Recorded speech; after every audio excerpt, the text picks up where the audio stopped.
From LinkedIn News, I'm Leah Smart, host of Everyday Better, an award-winning podcast dedicated to personal development. Join me every week for captivating stories and research to find more fulfillment in your work and personal life. Listen to Everyday Better on the LinkedIn Podcast Network, Apple Podcasts, or wherever you get your podcasts. From LinkedIn News, I'm Jessie Hempel, host of the Hello Monday podcast. Start your week with the Hello Monday podcast. We'll navigate career pivots. We'll learn where happiness fits in. Listen to Hello Monday with me, Jessie Hempel, on the LinkedIn Podcast Network or wherever you get your podcasts. Hey everyone, and welcome to our Throwback episode. In our Throwback episodes, we are reintroducing you to some of our most popular episodes. This is great for new listeners who want to learn more about the work we've done in the past, and it's a great refresher if you've been a listener for a long time. Enjoy. Liz, thanks for joining us today. Oh, I'm very happy to be here. How are you? I'm doing well, thanks. I'm better now that this podcast interview is happening. I'm excited to have you. Oh, yes, absolutely excited to be here. Fantastic. So how about you get us started by telling us a little bit about yourself and what you do? Sure. Well, again, my name is Liz Milan, and I am the Director of Procurement here at a company called Discover.org. You will also know us as Zoom Info. We are a company that does firmographic data and business intelligence. So you can see into an organizational structure. You can take a look at different events that have happened within a company and get all of the contact information for those different types of key people that you might be working with. So I do a lot of buying around technology. Obviously, we're a tech company. And then I'm also an adjunct at the University of Portland, where I teach negotiation and persuasion for the MBA program. Fantastic. Well, we are excited to have you here, and we are especially excited for the three topics that you're going to have us focus on today. They're really great. Can you give us a quick summary of the three topics we're going to discuss? Absolutely. So these are topics that are near and dear to my heart because I basically live my life in front of a computer. So we're going to be talking about digital negotiation today, how we frame a negotiation before it begins, how digital purchasing has kind of changed our perception of what the range of possibilities are, and then how these types of technologies are changing the very conduct of negotiations, including aspects like speed and trust and honesty, and, what are tactics that make sense for us in those contexts. Fantastic. I am unreasonably excited about this because this is something that comes up in my workshops all the time. People always ask about negotiating via email, even text message on the phone, those type of things, because the majority of our negotiations now externally are happening from a distance, digitally. And Absolutely. So this is a great, realistic and practical episode today. So this is going to be good. Great. So let's start off with framing. So let's get an operational definition on the table first. When you say framing, what do you mean? So one of the things that I think is really often forgotten is that we expect a negotiation to begin when we start getting on the telephone, or even when we start walking into a boardroom or what have you. But all of the encounters that we're having before that are really where the bulk of our negotiations are going to occur, right? So how did we enter into a conversation to begin with the vendor? So a lot of, like I said, my basis is going to be around vendor negotiations. So that's kind of the context which I'll be using. And when it's like, am I going to be, as a procurement person, the person that starts that conversation? Or do I have a technical stakeholder be the person that opens up that door? Am I going to ask for a document or some other kind of proposal right out of the gate? Or do I want to see what kind of an implementation they have and what kind of features they have? And those two types of things really can change where you're baselining and what you're moving towards. So when we're talking about framing, what we're talking about is, what does that first proposal look like and how are we opening that conversation? So I think that those types of frames should be really used to create what your expectations are, and they should be identifying who the stakeholders are. So one of the first things that I think people often miss in these types of negotiations, especially when they're on the phone, are trying to understand who the other party is that they're talking to, right? We don't spend enough time on introductions. We don't spend enough time understanding what those people's roles and responsibilities are.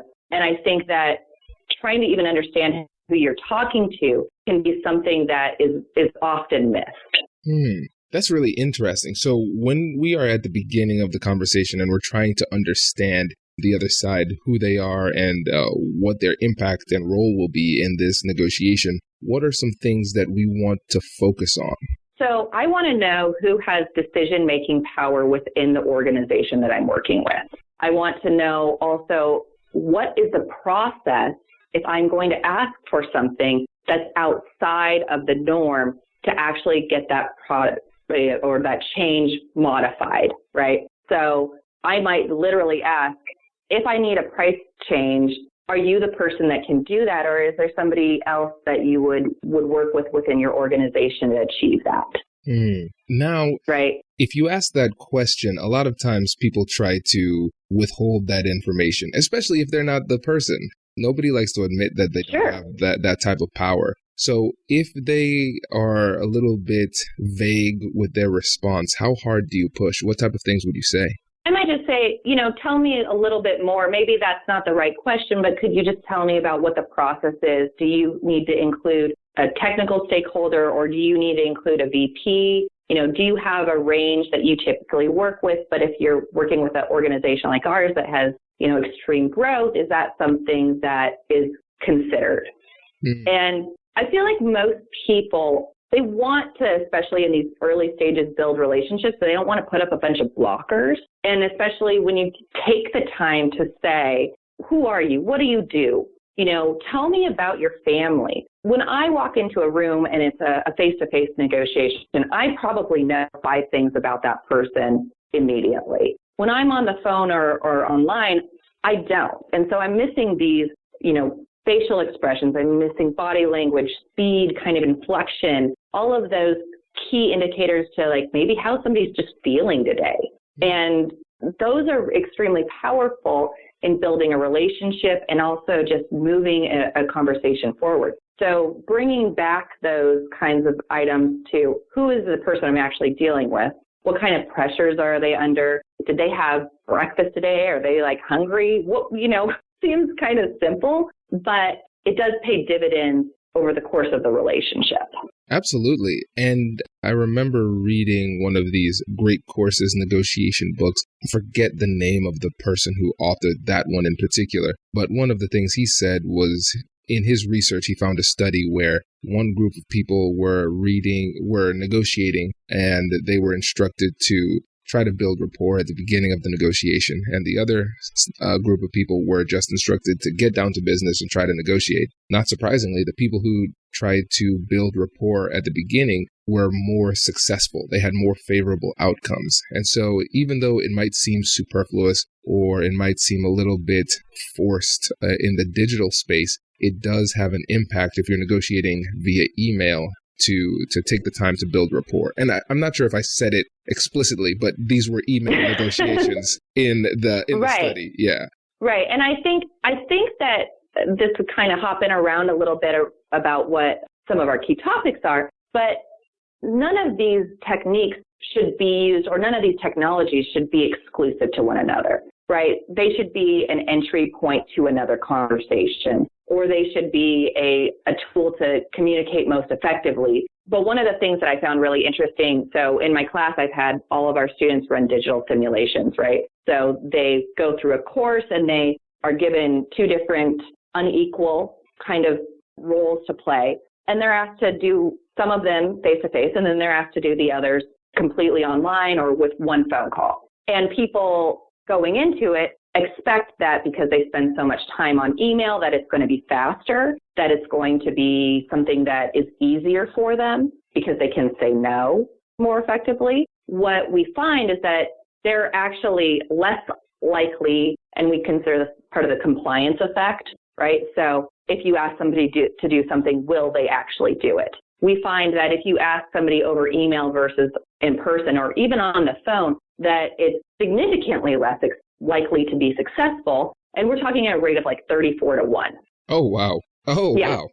Right. So people are vastly overestimating the power of their compliance through digital means and underestimating it in person. That's really interesting because I think a lot of people would assume it is the other way around because of the fact that email leaves a very clear digital paper trail. But what you're saying is that it's the exact opposite. Even though it does leave a paper trail, it doesn't lead to compliance. That's correct. And one of the other things that's really interesting is that we see that people are more likely to lie, to exaggerate, bluff, right? So you don't have to hold a poker face when you're writing over email. But what's also interesting about that is that lives on, right? So what you've said is contained forever.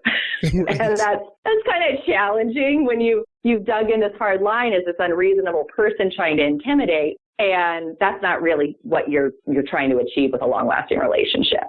That's insane. I can't believe it. That's crazy. That's shocking. But brace the rudders! Raise the sails! Raise the sails!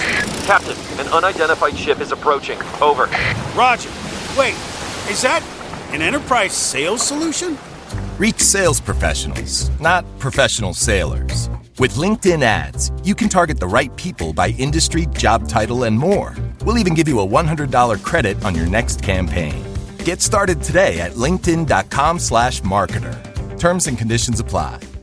I can see where there would be a greater propensity to lie because there is a little bit less empathy. There's that human connection is lost to a certain extent. So if you can dehumanize somebody, you can treat them poorly. It's easier for them to be treated poorly when you have that distance. But it's interesting, right, even considering, again, the digital paper trail, that they'd be willing to make that risk. But I think that's really great for us to know when it comes to how we manage ourselves in these difficult conversations and how we talk about certain things and which medium we use to talk about certain things as well. And even in that case, when we're talking about efficacy, we're not necessarily even getting the best out of those mediums. So when I ran that same simulation on my students this month, as I did last year, and I had those folks do it in person, there was no brainstorming that occurred on the digital space.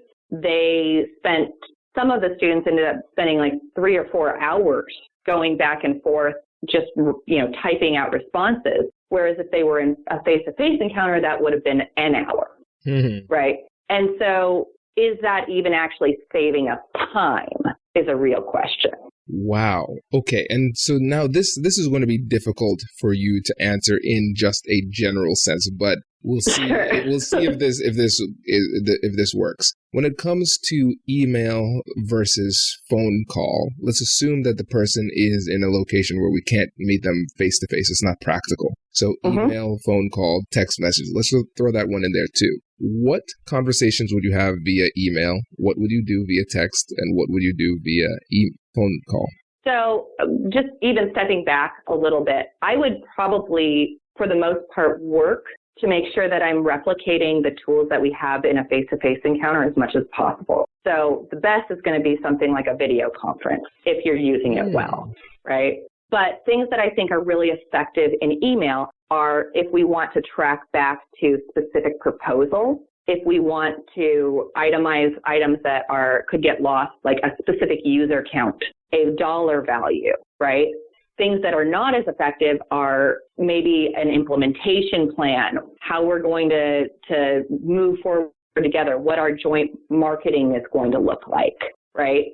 So those kinds of things are not as effective. But as I said, I think they all need to be used kind of in conjunction. So you might say, as a process, my first email is going to establish how are we going to engage, what times work, and what kind of a response am I going to offer. Also, it's going to anchor you with what my first expectation is going to be, right? What's the dollar value I want to see? What's the range in the bargaining mix? And then I would reach out via phone, video conference, et cetera, to get feedback on that and say what's working for you and what's not in this next phase.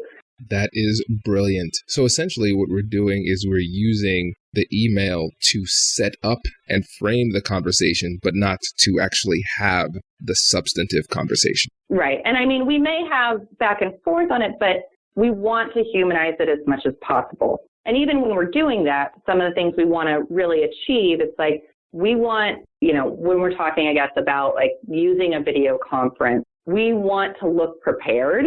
We want to look at the actual camera, not at ourselves. We want to look at, are you wearing pants? If you have other people in the room, are you talking to the camera so that everybody feels like they're being treated equally? Or are you talking, in person, whispering to somebody and then turning back? Are you kind of like multitasking? So I think that it's important when you're doing those encounters to replicate the consideration that you would give somebody in a face-to-face encounter as much as possible and be respectful of their time. So it doesn't look like you're clicking around and typing a bunch or that you're ignoring one person completely, right? Right. And it's easy to do. And that's where the pitfalls start. I love it. No, that's brilliant, especially looking at the camera.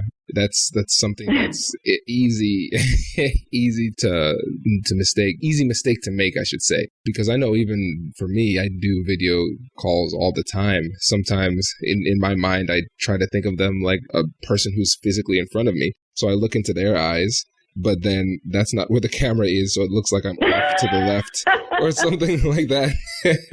Right. Well, and I mean, that kind of brings up an interesting experience, right? So when we're trying to convey trust and seriousness to another person in person, we look them in the eye. What does it mean when we're not actually doing that, when we're kind of faking it, right? I think it's best if you literally can move the screen as close to your camera as possible so that you are kind of affecting that look. But if you're looking back and forth, typically people read a lot of jerky eye movements as mistrustful or dishonesty, and we don't want to replicate or exacerbate that feeling when we already have physical distance. Yeah, that makes a lot of sense. That's really, really helpful. And when it comes to the next point that you're making with digital purchasing and how it's impacted our perception of what's acceptable to negotiate or what's on the table, what did you mean there? So what I mean in a lot of contexts, what you'll see is you're going to package up something, right? They might say, I have an offer for you, and you're going to get a DocuSign package. And that DocuSign package appears that either you need to take it or leave it, right? Or you receive terms in a EULA, and it looks like you need to click on that term or walk away. And I think that the way that we're packaging things like that gives the perception that they're immutable or that they're binary. And that's not true. That's absolutely not true. So for me, right, especially when I'm buying something of consequence or with any real dollar value, if I look at the EULA or the end user license agreement that's a click-through, and those terms will not work for me, it's totally appropriate to pull a side agreement that is authorized by the officers of that company. And I think that, like I said, because we're so used to clicking through, it appears to be a take it or leave it. And a lot of what you'll see in those things are auto renewals, no term for convenience, a limitation of liability that's unreasonably low, right? Or even a waiver of any responsibility. And that's not really the case. And that's not the spirit of what you're trying to achieve with your agreements otherwise. Right. And what's really interesting is that we can look at this offensively and defensively. So from the defensive perspective, like you mentioned, what we need to do is recognize that these things are negotiable, even though they might not seem as though they are negotiable because of the way that they're packaged. But from an offensive perspective, it's a brilliant tactic because what happens is it's an anchor. It is a very, very strong anchor. And so when it is kind of bolstered by the appearance of the status quo, it makes it less likely that people are going to challenge those provisions that are heavy-handedly drafted in their favor. Right. And I think it also gives the illusion of standardization, right? It's the compliance effect, and it's this kind of bandwagon effect also where, this is what everybody signs. This is the normal course of action. And you're less likely to try to push against those or try to find friction. Once you maybe have agreed on a price, it'll just be a click through. Right.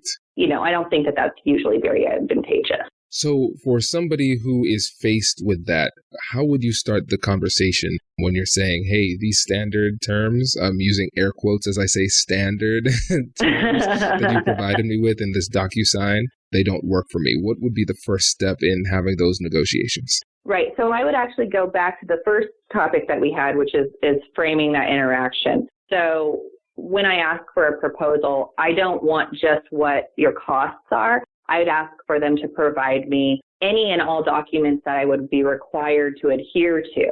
And so I'm not saying sign because maybe a frontline sales rep doesn't hear that a EULA is a signature, though it carries the same weight and force of law.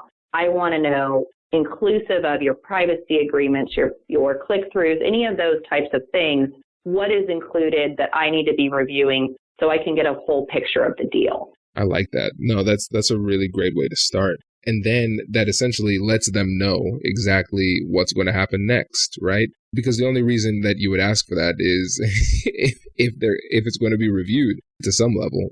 And so I think that's a really great way to open the conversation. And, to some degree, not all of those, if you're talking about $50, you might just waive it, right? But if you're talking 10,000 or more, these are things that you want to probably consider. Mm-hmm. Exactly. No, I really like that. And then I know we spent so much time on number 1 that I wish we could go into number 2 in more depth, but I want to make sure we still have time for number 3. But before we do, I think this is a really great sign. That means you're probably going to have to be a repeat guest. So that's good news. Yeah. Well, this is my favorite topic. I could talk about it all the time. And I absolutely love people who want to hear about it. So, fantastic. Well, this is great. The place for you.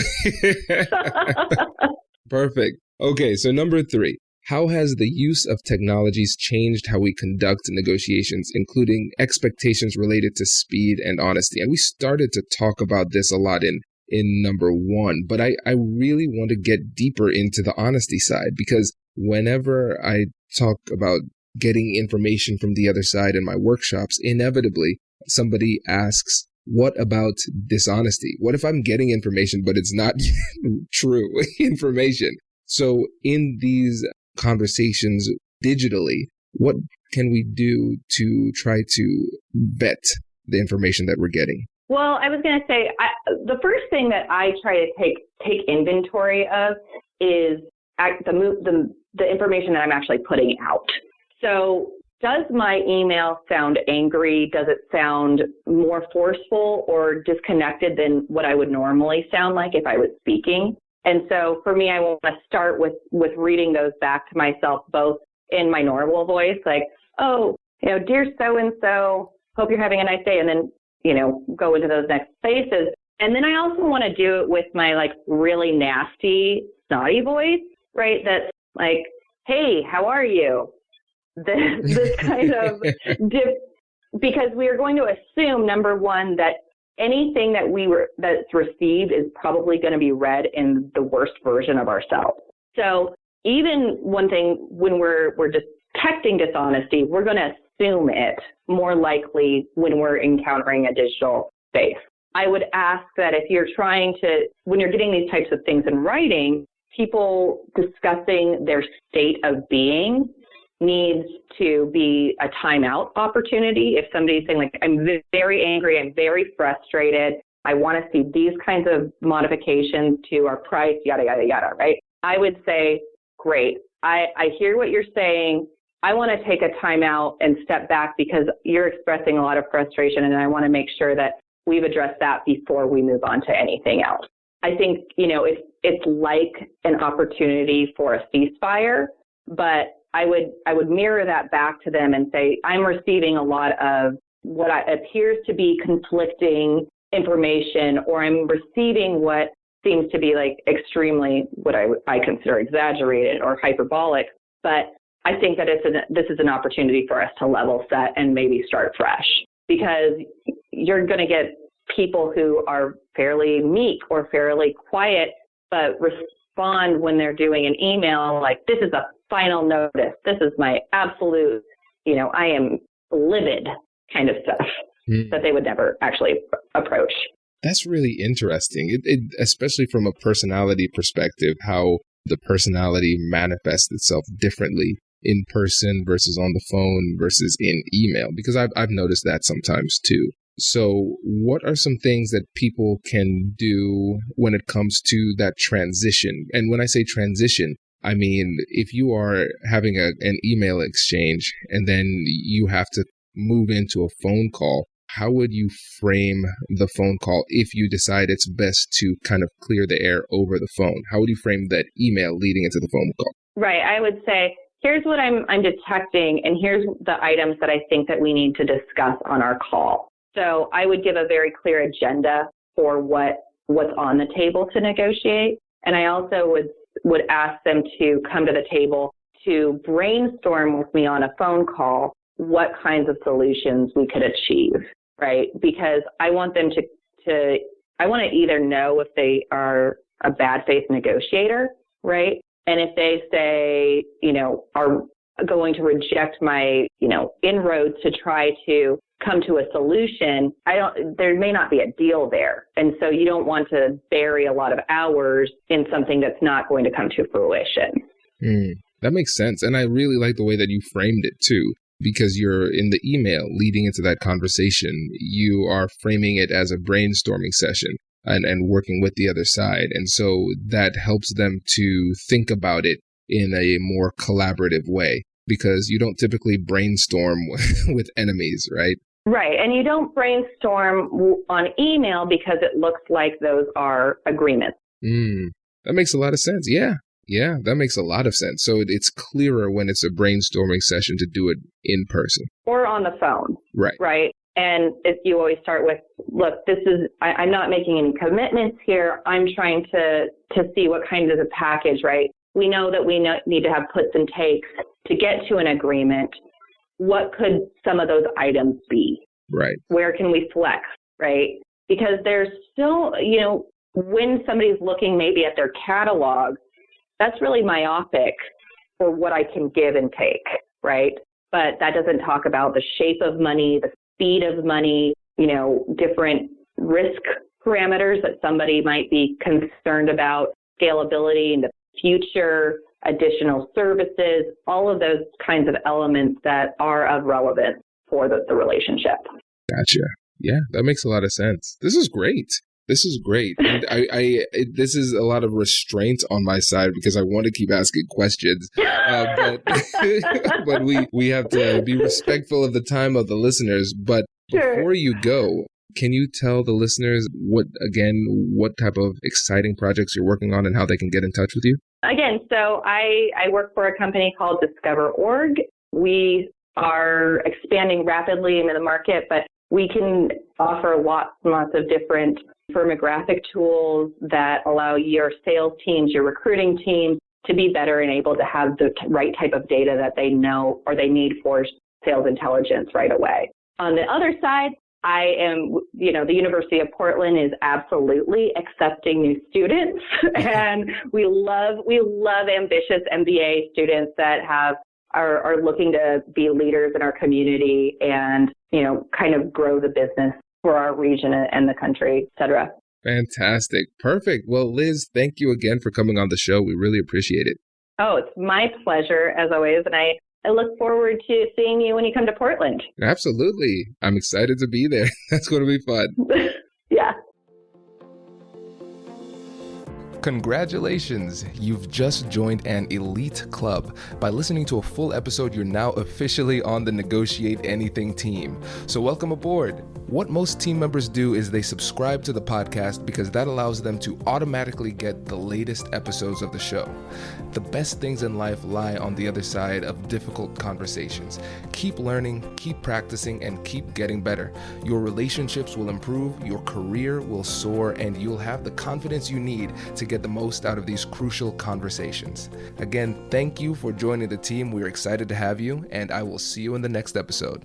I'll catch you later.